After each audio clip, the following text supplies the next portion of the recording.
Henshin Inspection presents Going Ultra. This is MJ. I'm an author, I'm an artist, I'm an analyzer. Join me as I talk about Ultraseven 24? Huh. Return to the North. So, it's a little bit of a shtick there. Yeah, Ultraseven 24, I'll tell you about why I'm watching it, and then I'll get back to here at the brick wall and tell you a bit more about what I thought about the episode. Star told me about this, and I went ahead and watched it, and I liked it a lot, so I wanted to go ahead and talk about that now. So, in episode 24 of Ultraseven, we get the first appearance of Alien Cannon, who's the one who has the gun that controls the machines in Blazar 6. Anyway, Blazar 5 and 6, even though you didn't know he was there in 5 at first. Anyway, so what happens in this one is there is one of the Ultra Guard. His name is Shigeru Urarashi, I believe. Anyway, there's this thing where his sister tries to get him to go to see his mom, and there's this conflict between him and his mom. They run a farm up in Hokkaido, which I believe is in the north, because that's the episode's called Return to the North. Anyway, so anyway, just to clarify something real quick, this is my first exposure to these characters. I didn't know anything about Urarashi. I didn't know anything about Ultraseven other than, like, Wyndham comes from it and stuff. And I've never watched the show before.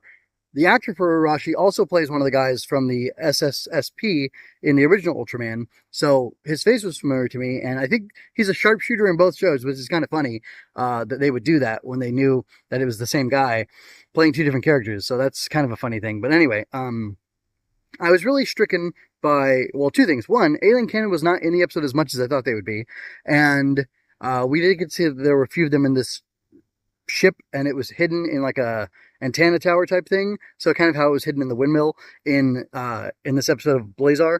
And it's a great design. I like basically that everything's 100% the same. They could have even pulled the old costume and mask out of mothballs and used it in Blazar, which is really cool. So either they faithfully recreated it, or they did just that good of a job creating it in the first place, and they were able to use it, decades later, which is really amazing. So anyway, I'm sure they recreated it, but still, what I'm saying is the overall design of it is so good and compelling that it's cool that they were able to reuse the design basically unchanged. So the more important thing to me, though, other than the Alien Cannon, who wasn't in it for all that much, is this really important, this really well-made emotional story, because Shigeru doesn't want to go back to the farm. His mom wants him to leave behind the Ultra Guard. I'm sure it's partly because, what mother wants her son in danger. But she wants him to take on the responsibility of running the farm and, taking on that role in the family as, she's getting older and passing and whatever. She's not like on death's doorstep or anything like that. It's just, that's how she was feeling. That's what she wanted to do. So she tries to convince him to go with her, and he tries to avoid his mom, he tries to avoid her. Then, because of Alien Cannon, he gets in a situation where he's in a plane, his ship, his, Ultra Guard plane, a fighter or whatever. It is set on a collision course to crash into a commercial airliner with like 300 passengers on it, plus the pilots and other crew. And his plane, it's flying, and it's on its collision course, but the Alien Cannon disables the ejector. He was going to self-destruct the plane and eject, then self-destruct the plane so that it wouldn't crash into the civilians and kill all of them. But he's unable to because of what Alien Cannon did. So now he's stuck in this plane. There's a ticking clock. The mileage is getting closer and closer between them. The time before the self-destruct goes off is getting closer and closer, because I'm sure they wanted it to detonate before it was too close to the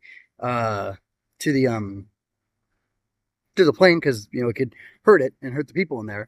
And you get like this really intense performance of him by himself in the cockpit, and then his captain of Ultra Guard calls his mom and has her brought in, and she gets on the comms, and they're talking to each other, and it's just this really interesting, really beautiful interaction, or set of interactions between them, and I found it super compelling. So I'll try to wrap this up quickly. What was so great about this was the performances between the two actors, or of the two actors, because they were on totally different screens, on totally different sets, just back and forth between the two of them. And at one point, he starts laughing because of this interaction that they're having, and he's laughing so hard that he's crying, but it might be that he's crying to cover up his or he's laughing to cover up his crying because he's so emotional because he thinks he's going to die and never see his mother again. And they just had kind of a not great interaction previously. And also, he doesn't want to die. So, anyway, that was really, really fantastic. And it was just a great episode. And here's the thing. The reason I mentioned I didn't really know these characters and I don't know Ultraseven is there's no nostalgia here for me. There's nothing pushing me to feel anything about these characters except for the episode as it's presented and the work that everybody did on the show. The costume design, the set design, the sound guy, the composer, the actors, the directors, everybody, the lighting, don't forget about the gaffer. Anyway, all these people put all this effort in, and in this 24-minute episode, I really felt something genuine from these, characters in this fake show with cheesy special effects.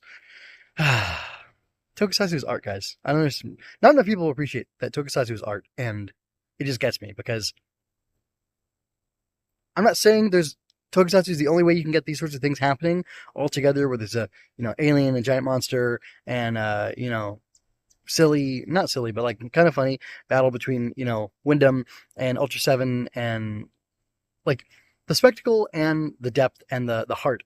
I'm not saying you can't have both of those in anything, or I'm not saying you can only have that in Tokusatsu. I'm not saying that. What I am saying is that people it's weird to me. It's wild that people don't appreciate how amazing Tokusatsu is. If you just kind of look past some of the stuff, if you just, I don't know. And that doesn't say that the effects are bad, because they're not. They're not bad. It's just they are what they are. They're at a certain level, and they're executed well at that level. And like letting that bother you from this beautiful story and these beautiful like interactions between these characters and these beautiful moments it's a shame. If you can't see the beauty of Tokusatsu or the beauty in the Tokusatsu shows, then I don't understand and I feel bad for you. So anyway, but yeah, like this was just like a really great story, and the stakes are ridiculously high. This man is literally flying to his death while talking to his mother about how great things I think have been and are going to be, or whatever. Like they're totally ignoring the reality of what's going on and having this conversation. And I almost feel like they would have just kept talking until he crashed into the plane and this woman lost her son, and 300 plus innocent lives also were snuffed out because of the machinations of this alien. And I think that's beautiful that they would just keep talking and pretend like nothing else was going on. And it was really beautiful that the captain had the presence of mind to do that. And there was this thing going on about like, oh, this is personal, and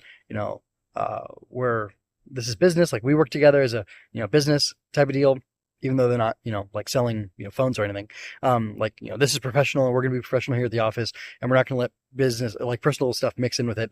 And at the end, the whole team turns out around Shigeru, and they tell him like, oh no, this is personal, or this is business. You can't bring your personal feelings into it. And the captain sends him to Hokkaido to go patrol. And I believe there he has a conversation with his mother.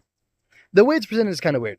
You would think they would have cut to like them having an actual scene together, but it was her like special effects composited into the scene, talking to him in like a little window, like he was remembering their conversation.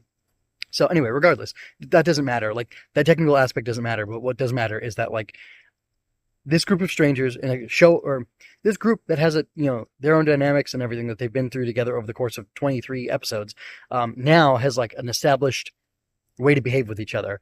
And I was able to absorb that through this one episode, through a couple key scenes, and it was amazingly powerful. It was a beautiful episode. That's all I have to say about it. So, and I think I've said that maybe 6 times now. So, let's go ahead and end the episode.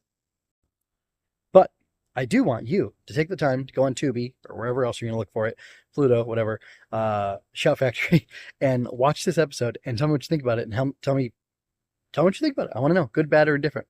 I hope you enjoyed that. Subscribe to keep up with me. Like and share to help me reach more people like you. And go to mjmunoz.com to find your next favorite thing. And don't forget to let your voice be heard. Stories are always better when you're part of the conversation.